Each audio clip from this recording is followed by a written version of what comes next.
Isang mapagpalang araw sa aking mga mahal na kababayan. Taus-puso akong bumabati sa lahat nang lumahok sa malawakang Peace Rally ngayong araw. Ito ay isang makapangyarihang pagpapakita ng pagkakaisa at pananampalataya na ang tanging hangad lamang ay kapayapaan tungo sa kaunlaran ng ating bansa.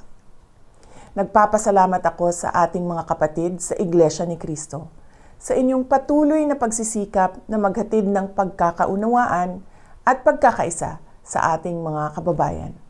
Sa gitna ng tumataas na presyo ng bilihin, kahirapan, at iba pang suliranin, ang isang mapayapa at nagkakaisang Pilipinas ay hindi kailanman matitinag at paulit-ulit na aahon sa gitna ng hamon ng panahon.